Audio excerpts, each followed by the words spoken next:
제목을 여러 가지 생각을 해보다가 이 제목 정하기가 저는 굉장히 힘든 것 같습니다. 그래서 레위인이 많이 나오니까 레위인으로 이렇게 정했습니다.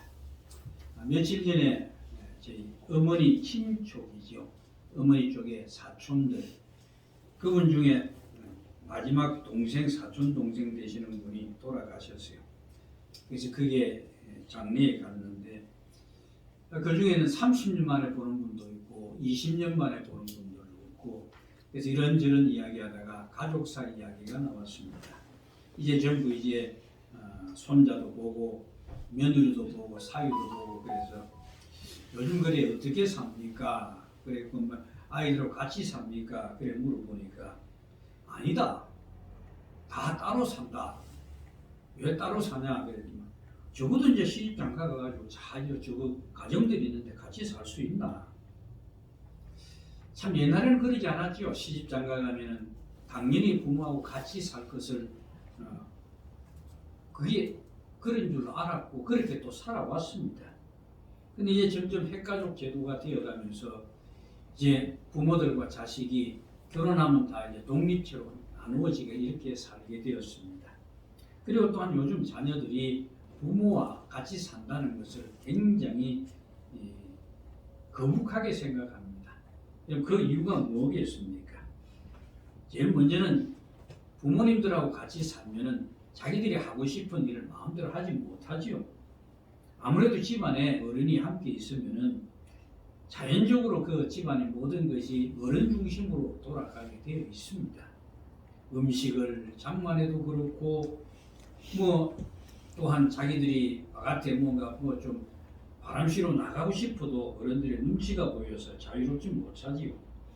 이처럼 어른의 눈치를 보며 사는 것도 불편한데 때로는 또 부모들이 또 눈에 들지 않으면 또 어른들이 또 책망을 하지 않습니까? 그러니 젊은 사람들이 어른을 모시고 사는 것을 좋아할 수 없지요. 그래서 어른들과 함께 살 수밖에 없다면은 그만한 이유가 있을 겁니다. 그래서 오늘 저한테 이제 여가적으로 숙모벌이죠. 그걸 이야기합니다. 우리 아들 우리하고 지금 같이 산다. 아이고 그 참 애들 참 착하다 그랬더만 착한 게 아니고 저가 필요한 게 있어서 그 같이 한 사람. 왜 그러냐 했더만 저가 아가 서인데 그 아 서이를 놔놓고 맞벌이 당하려고 하니까 안 되니까 어쩔 수 없이 다른 사람을 대보니까 힘들고 그러니까 그래서 이제 같이 산다라고 합니다. 그러니까 자기 필요한 거 있으면 같이 살게 되고 안 그러면 전부 자기 편한 대로 살려고 그럽니다. 한마디로 자기 삶을 방해받고 싶지 않다는 것이죠. 그래서 같이 살 때는 그만한 이유들이 다 있는 겁니다. 그 맞벌이 하려니까 손이 필요하고 아니면은 부모님이 많은 재산을 가지고 있어서 이제 나이가 드셔가지고 얼마 살지 못할 것 같으니까 그 유산을 받으려면 아무래도 같이 사는 것이 유리할 것 같으니까 그래서 그렇게 같이 사는 경우가 있을 겁니다.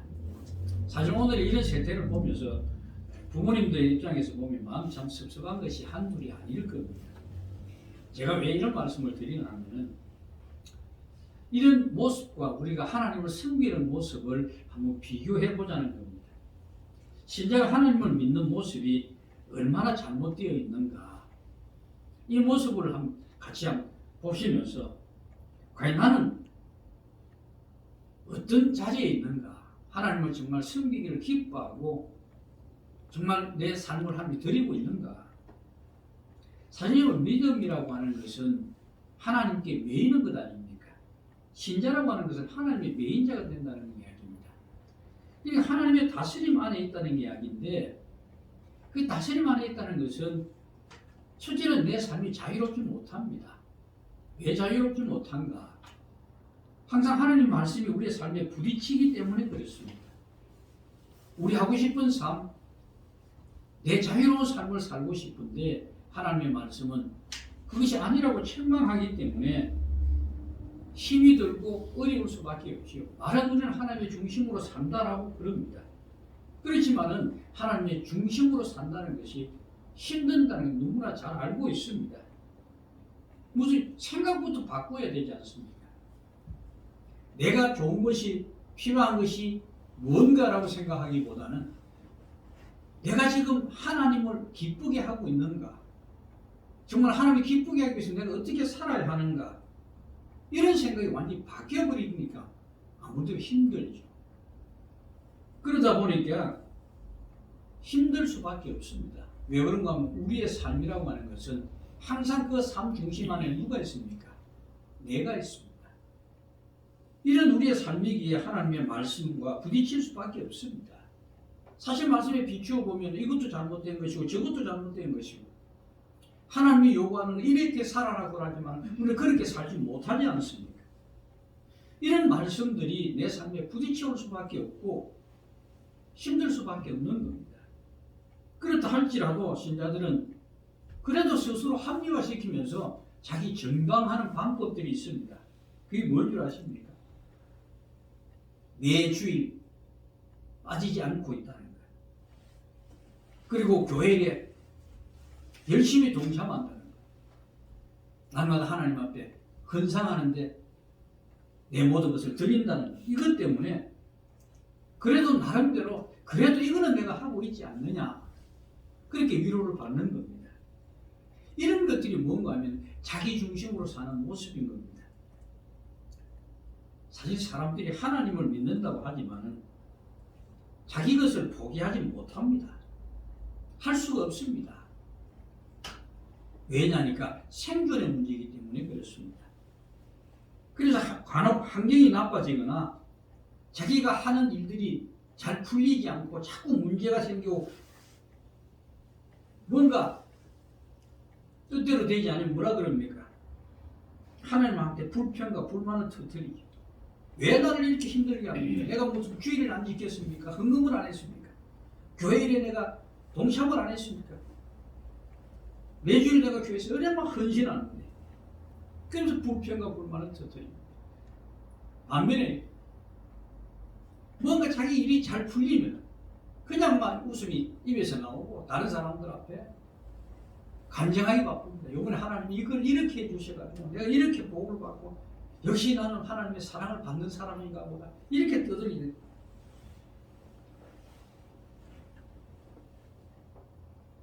그 장례식 친척과 이야기하면서 참 자식이 부모를 외면하는 이유에 대해서 이런저런 이야기했습니다만 그럼 자식이 부모를 외면하는 이유가 뭘까요?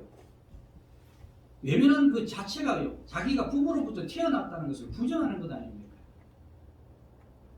부모가 아니었다면 자신도 없었을 건데 그걸 안다면은 물론 때로는 부모가 제 삶에 부담도 되겠지만은 그렇다고 부모를 인정하지 않는다거나 무시하지는 못할 겁니다. 그와 마찬가지로 신자가 하나님을 중심으로 사는 것을 부담스러워해서 자꾸 외면하고 산다면 결국은 그가 자신이 받은 구원이 뭔지를 모르기 때문에 그렇습니다. 우린 구원이라는 것을 많이 듣습니다. 하나님 사랑이라는 단어도 많이 듣고 지옥, 천국이라는 단어도 많이 듣습니다. 그러나 그 구원이라는 그 단어 안에 담겨져 있는 그 내용들에 대해서 우리 정말 실감을 하고 있습니다. 여러분 우리가 신자라고 하면은 이 신자는 내가 되고 싶어서 된 것이 아닙니다. 여러분도 신자가 되고 싶어서 된 것은 아닙니다. 이것은 오직 하나님의 강권하심입니다. 우리의 결정으로 예수를 그리스도로 내가 받아들인 것이 아니고 성령께서 그분이 나의 주가 되심을 고백하게 만들었고 믿음을 주셨기 때문에 우리는 그리스도를 믿게 된 자들입니다. 이 세상에는요 부름을 받지 않았는데 스스로 주님을 그리스도로 받아들이고 교회에 나오는 자는 없습니다. 물론 스스로 자신의 발로 교회에 나오는 사람들이 있긴 있습니다. 그렇다고 그들이 다 하나님을 믿는 자녀라고 할 수 없습니다. 왜냐 그러니까 교회 와서 꼭 뭐가 같은 거 하면 일본이나 인도의 그 선교사들 이야기를 들어보면 참 재밌는 이야기를 합니다. 하나님 예 믿지요. 근데 그들이 믿는 하나님이라고 하는 것은 그 많은 신들 중에 하나입니다. 그러니까 그들이 뭘 가지고 나오겠습니까? 복빌로 나올 뿐입니다. 그러니까 교회 스스로 자신의 밖으로 나왔다 할지라도 그들 역시도 하나님을 빌기 위한 하나의 신으로 섬기는 그런 우상의 종교일 수도 있는 겁니다. 물론 우리가 그런 사람을 판단할 수 있는 것은 아닙니다. 우리 보고 그런 가려내라는 것이 아닙니다. 그 일은 마지막 때에 하나님께서 하실 일입니다. 단지 우리는 신자기에 우리에게 필요한 것은 하나님께 우리는 부름을 받았다는 것을 알아야 하는 겁니다. 결국 부름을 받은 것을 알아야 한다는 이야기는 무슨 이야기인가 하면은 지난 시간에 말씀드렸듯이 하나님께서 나를 부르시기 위해서 어떤 일을 행하셨는가, 어떤 은혜를 베푸셨는가, 이걸 우리가 알아야 하는 겁니다. 그럴 때 신자는 구원의 은혜가 뭔지 알아야만이 신자로 살아갈 수 있는 겁니다. 은혜를 잊어버리고는요, 신자로 살 수 없습니다. 은혜 잊어버리면 문제, 감사가 없는데 어떻게 신자로 살 수 있습니까? 그런데 문제는 신자 중에는 자신을 하나님이 부르셨다는 것을 모르는지, 사실 그 구원이라는 그 자체를 무시하고 사는 분들이 너무 많습니다. 그러니까 구원받았다는 것에 대한 이해가 없어서 그렇습니다.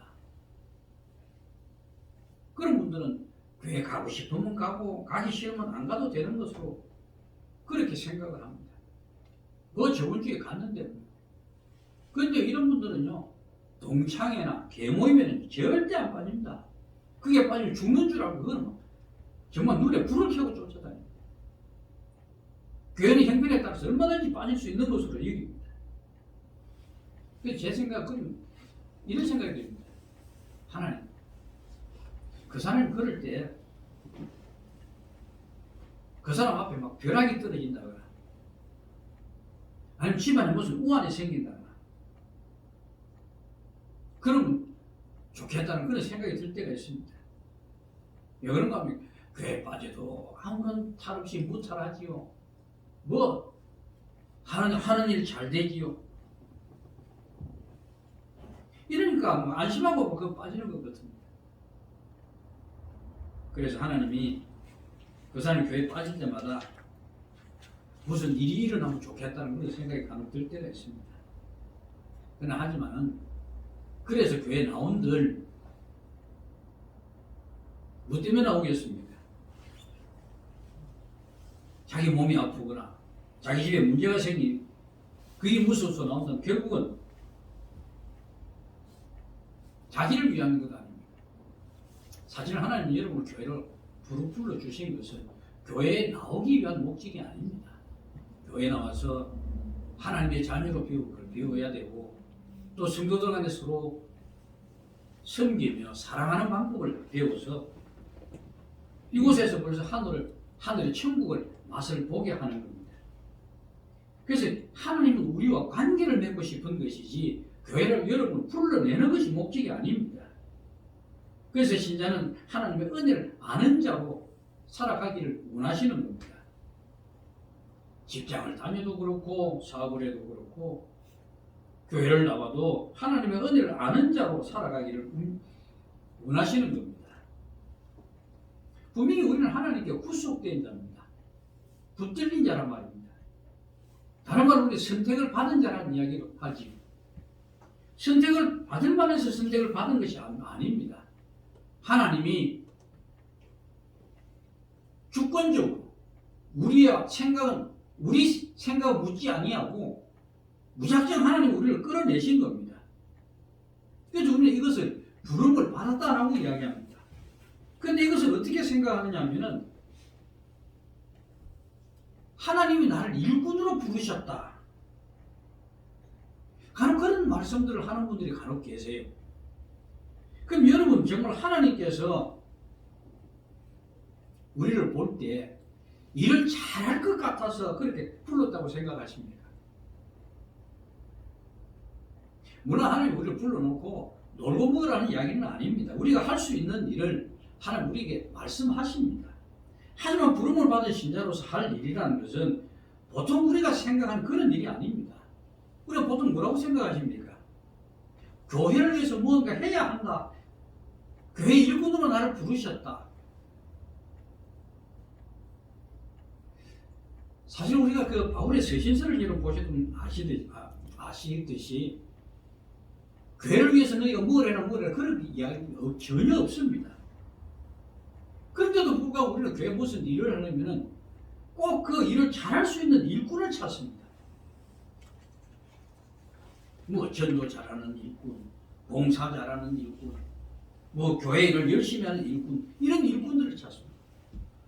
하지만 그 일꾼이라는 것이 과연 누구를 위한 일꾼입니까? 하나님을 위한 일꾼입니까? 아니면 단지 교회라는 조직을 운영하는 데 필요한 일꾼입니까? 그것도 아니라면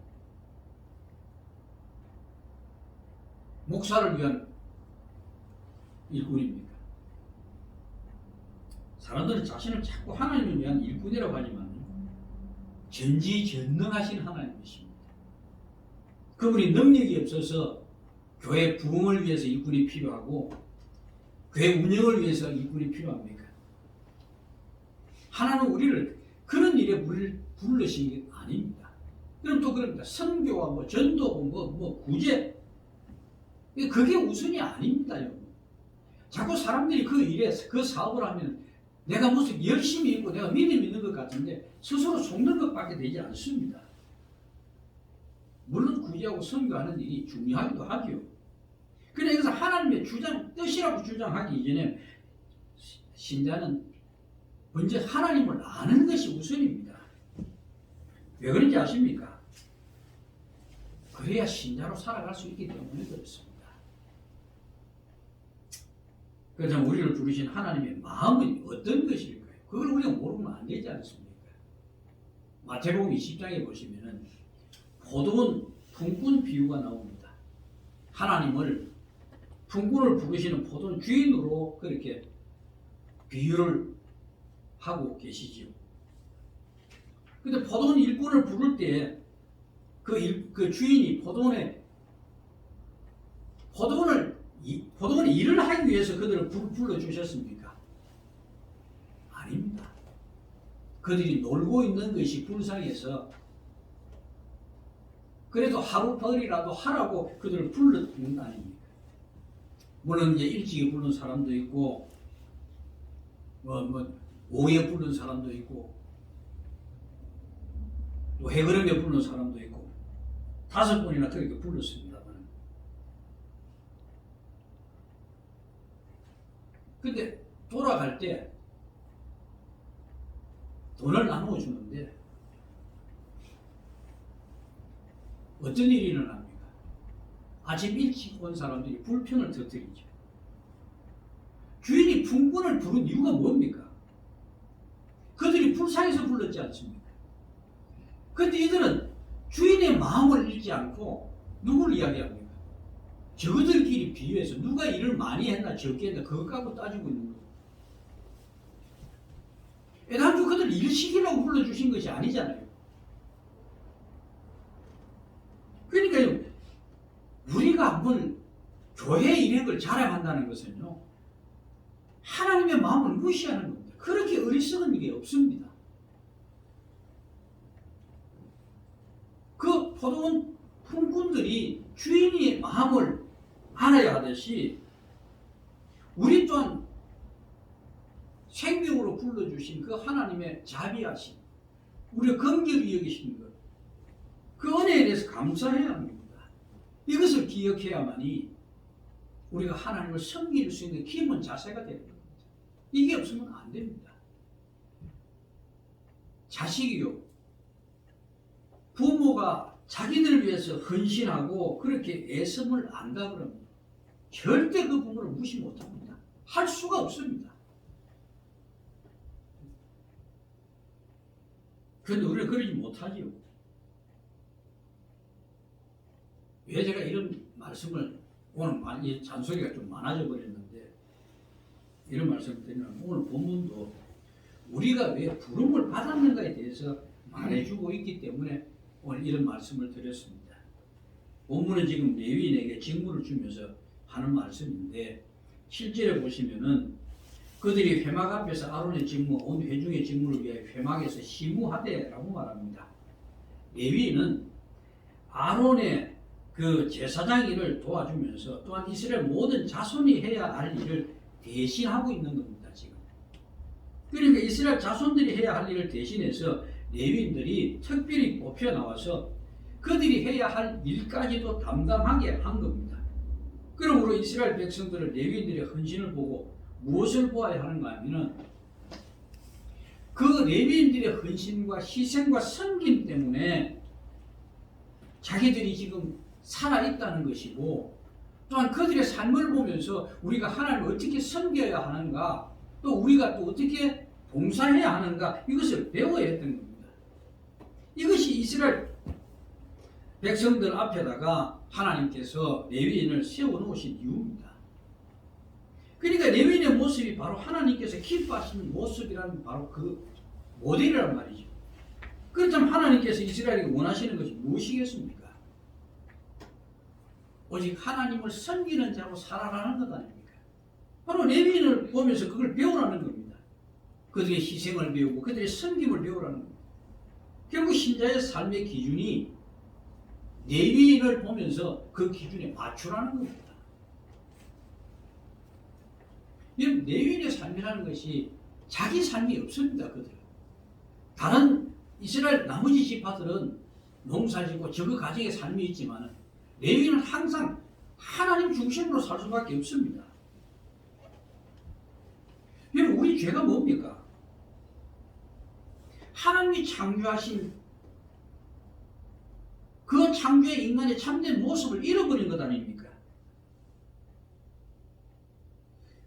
그래서 하나님은 우리의 정상적이지 못한 모습을 깨달으라고 우리 앞에다가 하나님이 기뻐하시는 인간이 어떤 자인가라는 것을 모델로 세워주신 분이 있습니다. 그분이 누굽니까? 바로 예수님이시죠.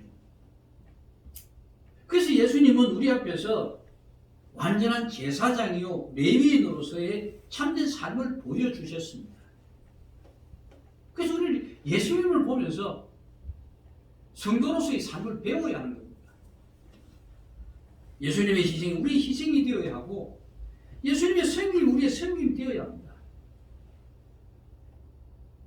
이렇게 말하면 좀 그런 마음이 들 겁니다. 우리가 예수님하고 같습니까? 우리가 어떻게 예수님같이 삽니까? 맞습니다. 우리는 예수님같이 살 수 없습니다. 문제는 지금 강단에서 흘러나오는 말씀들이 가장 우리를 안타깝게 하는 것은 성경은 우리에게 하나님이 원하시는 삶이 이렇다라고 가르치고 있는데 우리 자꾸 누가 이렇게 해가 복을 받았다, 누가 이렇게 해가지고 그가 어떻게 참 이런 이야기만 자꾸 흘러나오니까 우리가 삶에 대해서는 전혀 뒷전으로 옮겨버리고 어떻게 복받는 삶을 살 것인가. 여러분, 예수님의 삶을 닮아가는 그 복받는 겁니다. 우리에게요 예수님과 같이 살 것을 기대하지 않습니다. 우리 그렇게 살 수 없습니다.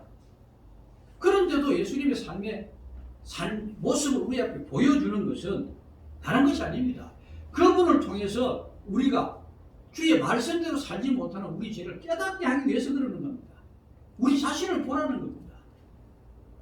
우리 딴에는요 나름대로 헌신한다고 했는데 열심히 그렇게 했다고 손치더라도 주님이 우리를 위해서 헌신한 것을 생각해 보시면 우리의 헌신은 아무것도 아니죠. 주님을 보면 아무리 우리가 교회에서 저분을 섬기고 아이고, 주님이 우리의 성경을 보면 우리의 성경은 뭡니까? 아무것도 아닙니다. 남을 위해서 희생한다고 나는 내 삶을 전부 참 교회를 위해서 다 드렸습니다. 그 사람이 예수님을 보면서 그런 이야기 할 수 있을까요? 그야말로 우리가 헌신한다거나 섬긴다거나 희생한다거나 우리가 받는 고난을 이런저런 얘기를 다 한다 할지라도 우리 주님의 삶에 비교하면 조족지혈이 그것도 안 되겠네요. 태양 앞에 반딧불 정도.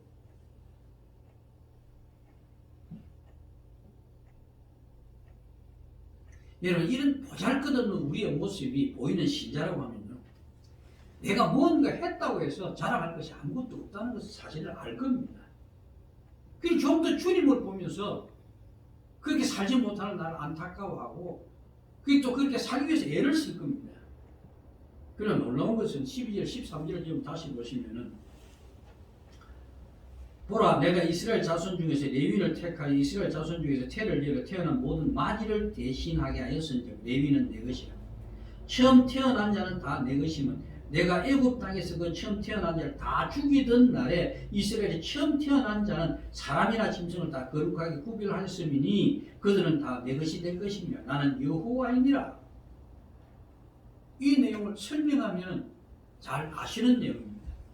이스라엘이 애굽을 빠져 나올 때 10가지 재앙이 내리는데 마지막 재앙이 뭐였습니까? 코로 호흡하는 모든 사람이나 짐승이나 처음 태어난 자, 장자들을 다 죽이십니다. 짐승이 오고 소용없습니다. 호흡하는 자들은 다 죽였습니다. 그런데 어린 양을 잡아서 그 피를 문설주와 문 위에 바른 그 집들은 죽음의 신이 다 건너갑니다. 왜요? 어린 양의 생명이 그들을 대신했기 때문에 그렇습니다.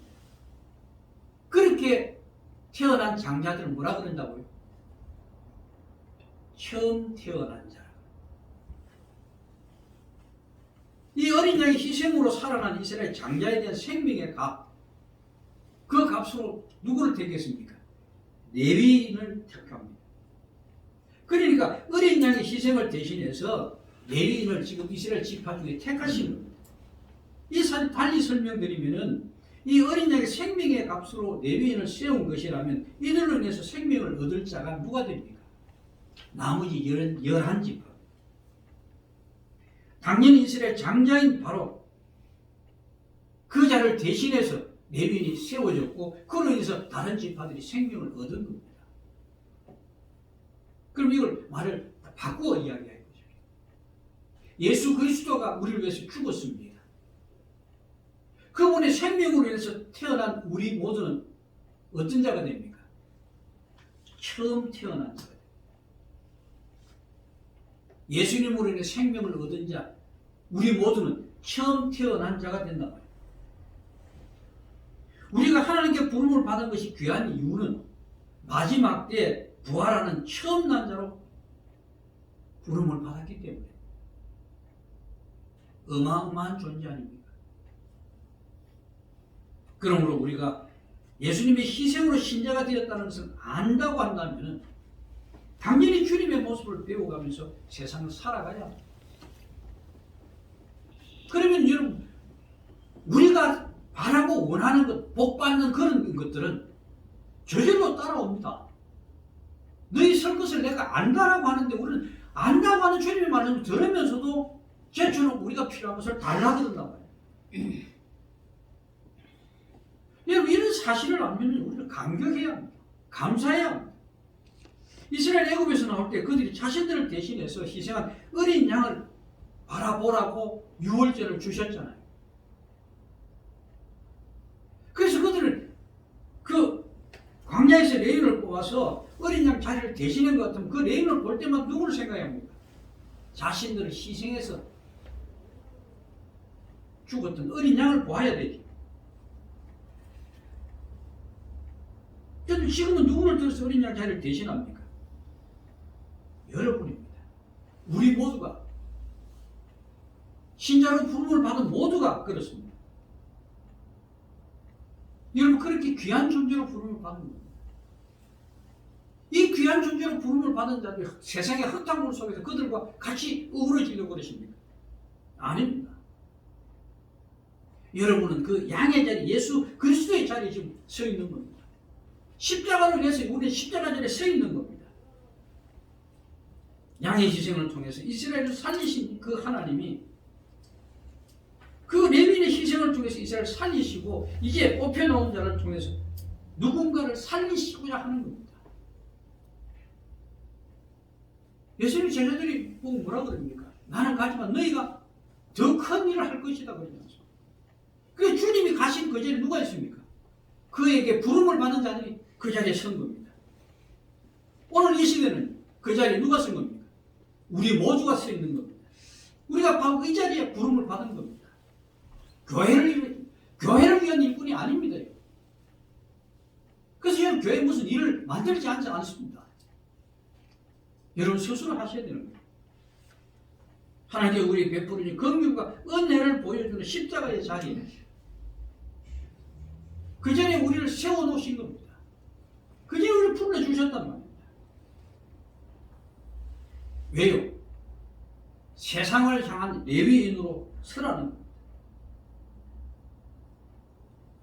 레위인은 하나님의 중심으로 살아가야 합니다. 자기를 위한 삶이 아니라 하나님의 뜻을 따라서 살아가야 합니다.